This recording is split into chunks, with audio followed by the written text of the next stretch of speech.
Serem. Rio, di belakang lu itu ada gorila. Disitulah terlihat sosok laki-laki gelap, tinggi. Nyeram serem bersama Universe. Ini bukan tempat orang penakut.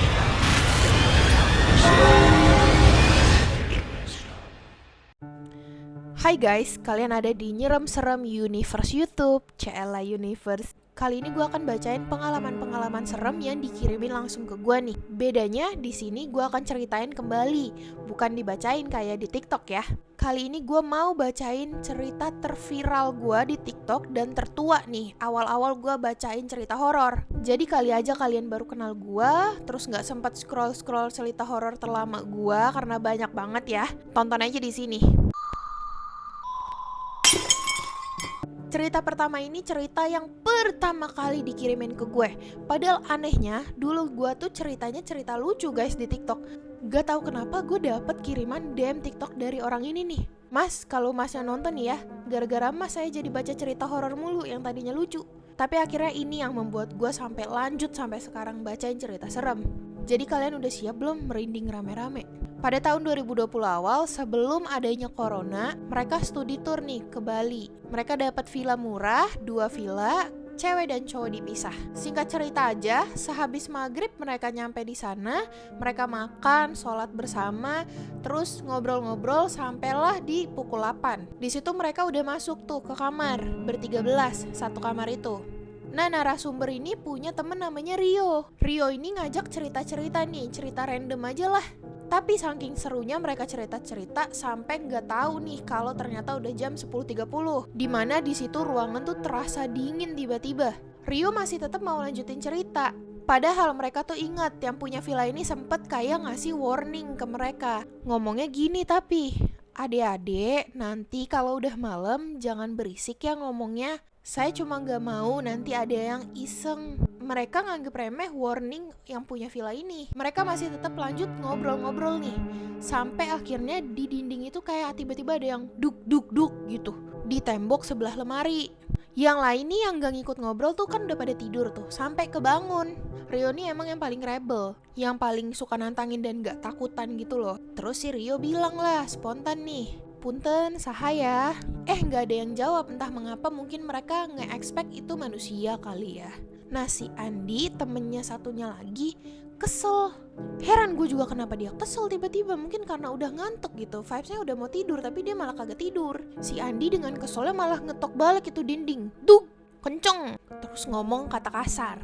Dia ngomong gini, woi bang, Zed, ini teh saha. Yang lain pada gak ngira nih si Andi sampai ngomong kayak gitu. Akhirnya pada kaget dong. Tapi kagetnya mereka bukan lagi karena Andi. Karena setelah Andi ngetok, tiba-tiba ada yang ngetokin balik dari si dinding belakang itu. 3 kali diketoknya. Kalau kata yang ngirim nih kedengerannya tuh kayak lempar batu ke dinding. Si Rio malah kesel dan nantangin. Ngomong kasar lagi dia. Sini lo kalau berani masuk kamar gue, jangan ngetok bego. Digituin sama dia. Terus tiba-tiba si Lia nih yang emosinya stabil ngomong dengan santai kayak gini, Rio, di belakang lu itu ada gorila. Otomatis yang lain pada ketawa dong, kagak percaya ini apaan sih si Lian. Tapi si Rio tuh malah diem aja. Badannya gak bisa gerak, terus wajahnya tuh kayak ketakutan gini loh. Kayak udah dia diem aja begini bengong. Ngeliat kayak gitu temen-temennya yang tadinya ketawa pada heran, kenapa Rio kenapa? Panik nih mereka. Rio lihat apa? Kok sampai gak bisa gerak gitu? Akhirnya mereka fokus ke arah yang dilihat sama Rio. Dan di situ kebentuk sosok gede, hitam, kepalanya gede kayak reok. Kalau gue bacain dari orang yang ngirim nih, dia ngomong, aku langsung terima kalau itu iblis yang pertama kali aku lihat. Iblis yang pertama kali aku lihat. Dan ini bukan si pengirim aja yang ngeliat, ternyata semua temennya tuh pada ngeliat itu si bentukan reok itu. Mereka akhirnya pengen lari tapi kagak bisa, pengen nutup mata juga gak bisa, saking shocknya. Seserem itu mereka semua lihat sosok itu. Ini gue baca aja ya deskripsi dari apa yang dia lihat. Mukanya merah, kayak nonjol keluar, terus wajahnya berbulu, giginya bertaring panjang. Syukurnya yang ditatap cuma Rio. Akhirnya si Sander ini nangis sejadi-jadinya guys, tapi gak keluar suara. Kayak udah shock, ketakutan, dia nangis tapi gak ngeluarin suara, kayak mematung. Gak lama setelah itu matanya ngeblur, kepalanya pusing. Akhirnya semua gelap dan dia pingsan. Pas bangun, hal pertama yang dia lihat adalah jam dinding. Tapi jam dindingnya ini malah bergerak melawan arah, gak seperti biasanya. Di situ hidung dia juga udah mimisan guys. Tiba-tiba dia ngelihat ada bocah pakai baju putih dan rambutnya lurus berponi, bercucuran darah dari ujung kepala sampai kena ke bajunya. Mukanya tuh rata guys, jadi nggak kelihatan ini mana mata, mana hidung, mana mulut tuh nggak ada. Itu saking darahnya banyak banget, seruangan tuh sampai bau amis darah. Dan di situ dia sadar bukan dia doang yang tergeletak tiduran di lantai, tapi semua teman-temannya juga itu pada tiduran di lantai, pingsan semuanya, kecuali si Rio.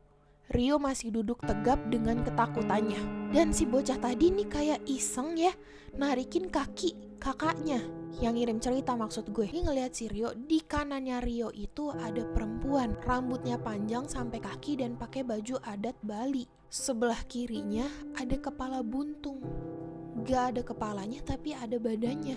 Dan dia ngeluarin darah dari lehernya sampai banyak banget, dan itu ngebanjirin ruangan. Lantai itu penuh dengan darah. Dan karena ini juga mungkin dia nyium bau amis itu. Dia tuh pengen teriak tapi gak bisa ngeluarin suara. Jadi kayak udah tersiksa aja gitu ngelihat semua sosok nih di sekeliling mereka, terus nyium bau amis, terus darah di mana-mana, dan temennya yang pada gak sadarin diri. Terus gak lama setelah itu semua darahnya tuh hilang, semua langsung bersih. Dia udah mulai ngerasa dingin dan mulai ngerasa mual-mual. Akhirnya mereka semua kebangun dan gak ada yang inget sama sekali termasuk Rio. Cuma dia yang inget. Untuk memastikan dia langsung ngeliat ke arah jam dinding. Dan benar jam dindingnya berputar seperti biasa. Akhirnya dia tidur dan dia ngejalanin study tour di Bali dengan normal nih. Dia pengen banget cerita ke yang punya villa, tapi gak pernah lagi ketemu sama yang punya villa. Dia cuma bisa merendung dan trauma akan hal itu. Dia juga pengen cerita ke ortunya dan ke temennya, tapi takut dibilang ngadi-ngadi. Kasian banget, dia mendem semuanya dan cuma cerita ke gua. Nah, ini juga salah satu cerita terviral gua di TikTok tentang anak kecil yang dimomong sama genderuwo selama 3 hari. Yang bikin anak-anak kecil di daerahnya itu dilarang keluar maghrib atau mendekati jam 6. Jadi ceritanya bocah ini tuh main sama temennya bertiga. Mereka main di pinggir kali, emang rumahnya deket-deket situ juga. Anak itu udah disuruh pulang nih, udah mau maghrib, tapi mereka masih bandel karena mereka belum puas main. Nah, di sini masalahnya. Jam 5:30 menjelang maghrib banget, mereka bertiga memutuskan main petak umpet. Entah apa gitu yang gak ada lagi yang bisa dimainin kali. Gabut udah main petak umpet maghrib-maghrib. Tadinya teman-temannya pada kagak mau, karena mereka juga tahu kalau maghrib itu adalah waktu terlarang untuk main petak umpet. Tapi dipaksa, yang akhirnya mereka setuju aja deh, ya udahlah main deh. Di permainan pertama bocah laki-laki ini yang jaga guys. Jadi dia ngitung nih 1-10 teman-temannya yang lain pada ngumpet. Dihitunglah tuh sama dia kan, 1, 2, 3, sampai 10. Setelah dia selesai ngitung waktu sampai 10, azan maghrib itu langsung tiba. Tapi karena dia mikir, ini di pertengahan permainan nih, ya udahlah aku cari teman-teman aku dulu, baru nanti aku pulang. Sudut demi sudut dia telusuri untuk menemukan temennya, tapi nggak ketemu-temu. Awalnya dia pikir pinter juga teman gue sembunyi. Lama-kelamaan makin negative thinking, mungkin nih temen gue malah pulang nih ninggalin gue. Tapi dia makin gak mau kalah, akhirnya dia tetap cari tuh temen-temennya. Walaupun hari sudah semakin gelap, dia masukin tuh rimbunan bambu di pinggiran kali sambil neriakin nama-nama temennya. Karena dia udah mulai khawatir, kok gak ketemu-ketemu. Akhirnya dia memutuskan untuk pulang. Dan disitulah dia baru menyadari dia udah terlalu jauh di dalam rimbunan bambu. Dia berusaha nginget jalan dia tadi masuk nih. Tapi karena hari sudah benar-benar gelap, dia gak bisa nemuin jalan keluar. Udah mulai ketakutan nih, dia teriak lah nama teman-temannya karena dia masih berharap teman-temannya masih sembunyi. Dan juga dia udah mulai teriak nama ibunya. Dia panggil lah mama, mama, mama. Karena udah capek, udah nangis, teriak-teriak, nyari sana sini, nyariin jalan keluar. Akhirnya dia tertidur di bawah rindangan pohon bambu itu. Gak lama setelah itu dia kebangun. Kedengeran ada suara ibunya manggil nama dia sambil nangis. Terus dia teriak lah spontan, "Mama aku di sini, Ma, mama aku di sini." Tapi ibunya gak kedengeran kayak mendengar suara dia. Jadi ibunya cuman kayak manggil-manggilin nama dia lagi. Gak malah nanya kayak, kamu di mana? Kamu di mana? Gak ngejawab si bocah itu. Sampai akhirnya dia bisa ngelihat ibunya ngedekat ke arah dia. Makin menjadi-jadi dia teriak, "Mama, aku di sini. Mama, aku di sini," sambil nangis. Ibunya masih gak denger. Sampai ketika ibunya nangis dan berdoa. Ibunya berdoa untuk dipertemukan oleh anaknya. Dan saat itu pula suara anaknya itu terdengar sambil nangis manggilin ibunya. Langsunglah ibunya cari sumber suaranya. Dan ternyata bocah itu lagi duduk di atas pohon mangga yang rindang. Dituruninlah tuh bocahnya kan, terus langsung dipeluk sama ibunya. Ibunya nangis, terus ibunya bilang, 3 hari kamu gak pulang nak, kamu kemana? Kamu ngapain di sini? Anak itu otomatis terheran-heran dong. Dia ngerasa dia cuma tidur sebentar aja di sini. Gak terasa lama baginya, tapi ternyata dia udah hilang 3 hari. Konon katanya dia diculik dan dimomong sama genderuwo penghuni rimbunan bambu tadi. Tapi dia gak pernah sadar dan dia gak tahu sosok itu seperti apa karena dia ya merasa tidur aja gitu. Tahu-tahu udah di atas pohon mangga. Menurut kalian seperti apa sosok yang momong anak tadi selama 3 hari? Intinya guys, jangan pernah main petak umpet waktu maghrib-maghrib. Apalagi masuk ke rimbunan-rimbunan hutan gitu waktu maghrib-maghrib. Dan sendirian lagi. Nah, cerita selanjutnya ini cerita pengalamannya Kak Winda yang merupakan fans K-pop gitu. Salah satu boyband yang dia gak mau sebutin, yang pokoknya emang lagi terkenal. Ini pengalaman dia yang bikin dia tuh gak bisa tidur berminggu-minggu.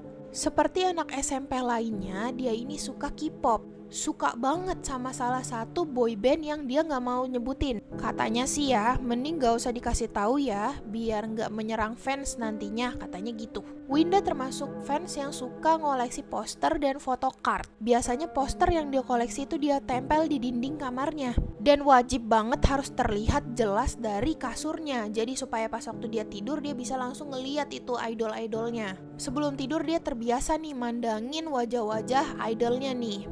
Tapi suatu malam sekitar pukul 1, dia gak bisa tidur karena emang belum ngantuk. Tapi lampu kamarnya itu udah redup. Akhirnya dia main HP aja lah. Tapi susunan posternya itu masih kelihatan dari belakang HP-nya karena emang dia tiduran menghadap ke posternya. Gak ada apa-apa sampai dia notice satu hal. Salah satu idolnya di poster itu hilang. Awalnya dia pikir mungkin karena gelap jadinya gak kelihatan. Sampai ketika dia udah mulai ngerasa aneh dan tiba-tiba ada yang ngetok di bawah kasurnya. Duk gitu. Kayak ada sesuatu di bawah kasurnya. Akhirnya dia berusaha untuk gak ngehirauin banget dan berusaha untuk tidur. Tapi ketika dia menjamin matanya, dia ngerasa kayak ada orang yang berdiri di pojok kamarnya. Tapi karena dia kayak punya feeling diliatin sama sosok ini, akhirnya dia beraniin diri untuk buka matanya supaya dia tenang untuk tidur. Disitulah terlihat sosok laki-laki gelap, tinggi, posturnya seperti dia kenal. Gak lama, cuma 2 detik habis itu dia ngilang. Akhirnya dia berusaha untuk merem karena dia takut sosok itu malah mendekat ke dia. Dia mau keluar kamar tapi masalahnya pintunya itu di samping tempat sosok itu berdiri. Udah 5 menitan dia berusaha untuk tidur tapi dia tetap gak bisa tidur. Akhirnya dia ngeliat lagi lah ke arah sana, tempat sosok itu berdiri tadi. Gak ada apa-apa guys, gak ada apa-apa. Tapi dia nyadar di posternya itu salah satu idolnya yang hilang tadi udah balik lagi ke situ. Udah lengkap di dalam poster itu. Idolnya ini posenya sama, senyum terus ngeliat begini. Tapi makin lama dia pandangin, dia ngerasa senyumnya itu berubah jadi menyeramkan. Natapin dia seakan-akan dia kayak ngetawain. Udah tuh akhirnya dia tidur dan dia bangun lagi pagi-pagi. Seharian dia mikir keras nih apakah harus dia copot posternya atau enggak. Tapi dia sayang banget ini sama poster-posternya. Tapi di sisi lain dia juga takut kejadian yang tadi terulang lagi. Akhirnya dia memutuskan untuk beneran copot itu poster. Karena kalau emang beneran poster itu diisi, ya lebih baik dicopot. Dan dia ngomong ini yang bikin gue merinding. Gak ada yang tahu poster yang aku pandangin ada makhluk yang juga lagi mandangin aku, merhatiin setiap gerak-gerik aku, dan gak berhenti liatin aku tidur semalaman. Serem. Lu bayangin lu majang poster situ buat sosok masuk ke poster itu dan ngeliatin lu semalaman tidur gitu, ngeliatin gerak-gerik lu di dalam kamar lu. Aduh, serem sih. Untung gua nggak punya poster di kamar gua. Udah deh, mending yang punya poster langsung dicopotin aja, karena emang bener mereka ini bisa ngisi ke poster, patung, atau gambar-gambar lainnya. Udah sampai situ aja gue udah merinding. Kalian udah merinding belum? Ini cuma 3 cerita viral gue. Masih banyak lagi yang menarik, yang tentunya akan gue sampein lagi di YouTube. Makanya kalian tetap nonton Nyerem Serem di YouTube ini, karena nanti gue bakal ngasih konten serem lainnya. Jadi jangan lupa subscribe, share juga videonya ke teman kalian yang suka konten horor. Komen di bawah cerita mana yang paling menyeramkan. Dan juga kalau kalian gabut bisa aja cek TikTok atau IG gue ya. Kalau mau cerita pengalaman horor kalian bisa langsung DM IG gue atau isi link di description gue. Sampai jumpa di video selanjutnya. Jangan lupa baca doa sebelum tidur malam ini. Subscribe dan nyalain notifikasi buat dapetin konten horor lainnya. Juga like and share video ini ke teman kalian yang bukan penakut. Cek TikTok dan IG gue di sini ya. Nggak merinding, nggak seru.